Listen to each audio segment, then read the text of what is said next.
Hello folks, Mayor Tom Koch here with the latest Quincy update relating to the coronavirus. And the stats have gone up as we expected they would. You've been hearing that probably nationally as well as the state level that the numbers are going to go up. In fact, Governor Baker indicated at yesterday's press conference that he felt, based on the experts he's been speaking with, that the surge will be in Massachusetts somewhere between April 7th and April 17th, meaning those graphs you see all the time on the news, that peak should happen in that time frame. And all we're doing is trying to suppress that peak, to bring that curve down. And that's why all the work that's being done nationally, statewide, and citywide, to stay in your home, to stay away from others, no social gatherings, the social distancing that we've been talking about, all relates to stopping that virus from spreading. That's what it comes down to.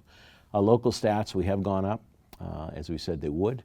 We have 105 confirmed cases now in Quincy. We had, as we announced yesterday, we have 7 deaths, unfortunately, and our hearts go out to those families. We have close to 100 people being monitored, and we have 28 that have completely recovered from the virus. So Massachusetts numbers is 6,620 at this point confirmed cases. So we'll continue to update you each day on those stats.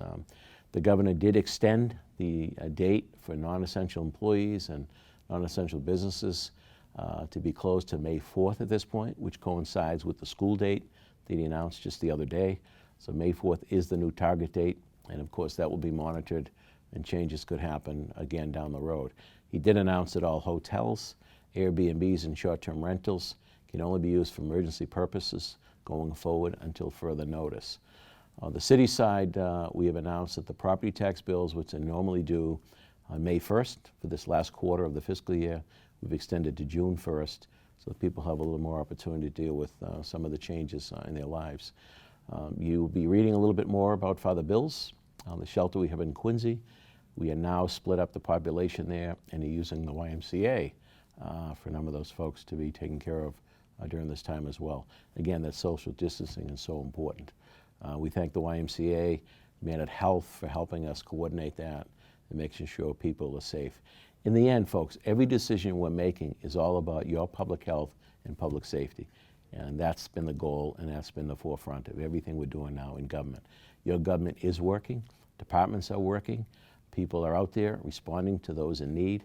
We're just being smarter about it, and we certainly are not doing everything we'd be doing normally under circumstances. But because of these guidelines to help us eradicate the spread of this is all we're doing right now. So the rental assistance program we'll talk more tomorrow about.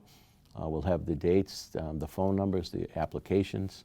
We're dealing with both the Quincy Chamber of Commerce and the Quincy Community Action to help us get that on the street, to get that to folks that need it. So we're looking forward to that. Any questions at all relating to the health side, we have a health department hotline at 617-376-1288.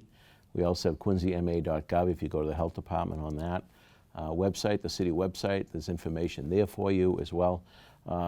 It all comes down to what I started with, and that is really to stay away from others, really to self-isolate if you're having symptoms of any type, to call your primary care doctor if you have an issue, and they will sort that out. Testing isn't for everybody right now, but for those that have symptoms, and it's your doctor that really will make that decision. So please, folks, follow the guidelines. We had to put bags over our basketball hoops because we had team play. We're encouraging people to please go out and run around and jog and bike, but don't do it in groups. Keep that distance between one another. That's the only way we're going to help fix this. So thanks for tuning in. Until tomorrow, God bless.